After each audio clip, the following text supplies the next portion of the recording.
සුබ දවසක් කියලා පිළිගන්නවා මගේ යාළුවෝ හැමෝම. ඉතින් ඔන්න අද මම ගෙනලා තියෙනවා කොහොමද ඔයාලට කාර් කැසට් එකක් තියෙනවා නම් ඒක ගෙදරදී අහන්න හදාගන්නේ කියලා. එතකොට මේ තමයි මං ගාව තියෙන කාර් කැසට් එක. එතකොට මේ විදිහේ ඕනම කාර් කැසට් එකක් ඔයාලට මේ කියලා දෙන විදිහට හදාගන්න පුළුවන්. එතකොට මේකේ ඔයාලට මේ තියෙන වොලියුම් කන්ට්‍රෝල් එක. එතකොට මේකෙදී යාළුවනේ මෙතෙන්දි තියෙනවා අපිට USB port දෙකක් බලා ගන්න පුළුවන්. ඒකෙන් එකක් වෙනවා ඔයාගේ පෙන් එක ගහන්න තියෙන USB port එක, මේ port එක. අනිත් එක තමයි ෆෝන් එකක් වගේ charge කරනවා නම් ඒ පාසුකමත් මේ කාර් කැසට් එක හරහා දීලා තියෙනවා. ඊට අමතරව මෙන්න මේ විදිහට chip එක ගහන්න chip adapter එකකුත් දීලා තියෙනවා. එතකොට ඔයාලට මේ විදිහට තමයි මගේ කාර් කැසට් එක දකින්න පුළුවන් වෙන්නේ මේ විදිහට වොලියුම් කන්ට්‍රෝල් එකත් එක්ක.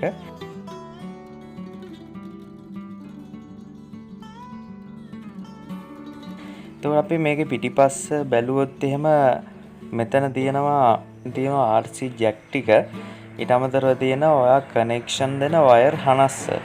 එතකොට මේකේ අපි බලමු කොහොමද කනෙක්ෂන් ටික ඔයා දෙන්නේ කියලා. එතකොට මේකේ මේ විදිහට ස්ට්‍රීකර් එකකුණු ගහලා තියෙනවා ඔයාට දෙන්න තියෙන කනෙක්ෂන් ටික.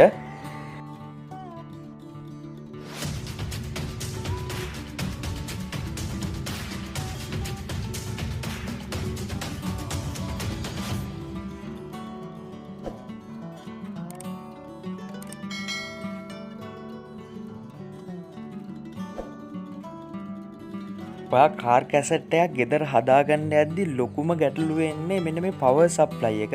මොකද කාර් කැසට් එක හරියාකාරව වැඩ කරන්න නම් අනිවාර්යයෙන්ම ඇම්පියර් 5ට වඩා ඇම්පියර් ප්‍රමාණයක් දෙන්න ඕනේ මේ කාර් කැසට් එකට.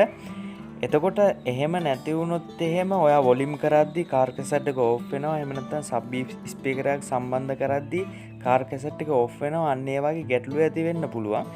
එතකොට මට හම්බුණා මේ වගේ පරණ ටීවී එක පවර් යුනිට් එකක්.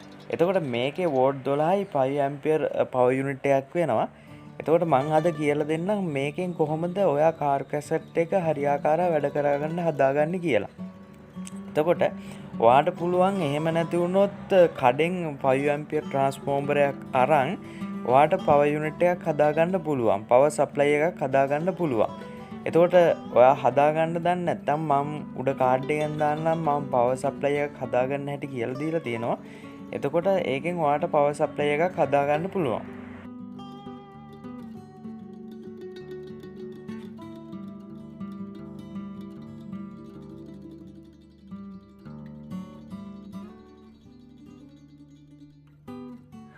හොඳයි එහෙමනම් බලමු මේ කාර් කැසට් එකට අපි පවර් සප්ලයි එක සම්බන්ධ කරගන්නේ කියලා. මේකේ තියෙනවා කහ වයර් එක. මේ කහ වයර් එක තමයි මෙමරි වයර් එක. එහෙම නැත්නම් ධන වයර් එක වෙනවා. ඊට අමතරව මේ තියෙන කළු වයර් එක තමයි ග්‍රවුන්ඩ් වයර් එක. ඒක තමයි සප්ලයි එකේ රිනාග්‍රේට සම්බන්ධ වෙන්නේ. ඊට අමතරව ඔයාලට පේනවා මෙන්න මේක රතු පාට වයර් එක. මේ රතු පාට වයර් එක සාමාන්‍ය මේ කාර් කැසට් එක සම්බන්ධ කරාම යතුරට සම්බන්ධ වෙන්නේ මේ රතු පාට වයර් එක. මොකද අපි යතුර ඔන් කරාම තමයි කාර් කැසට් එක ඔන් වෙන්නේ. අන්න ඒකට තමයි මෙන්න මේ රතු පාට වයර් එක භාවිතා වෙන්නේ.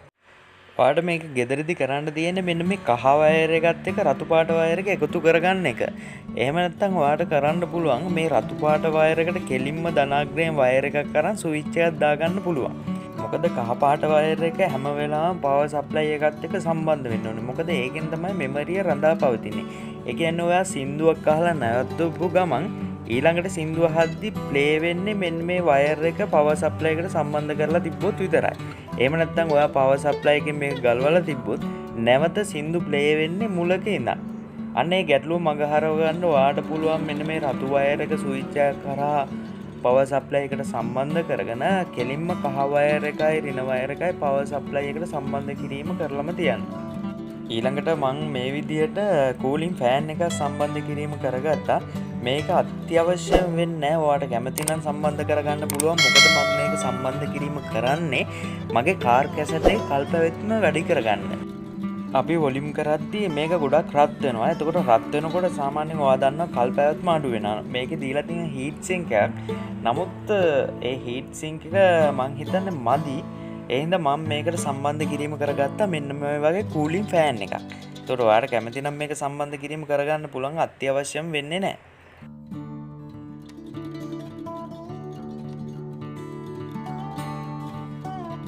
ඔයාලට පුළුවන් කූලින් ෆෑන් එක මෙන්න මේ විදිහට උඩින් තියන්නත්, එහෙම නැත්නම් මේකෙන් කොටසක් කපලා ඉවත් කරලා කූලින් ෆෑන් එක කාර් කැසට් එකම ස්ථිරව සම්බන්ධ කිරීම කරගන්න පුළුවන්.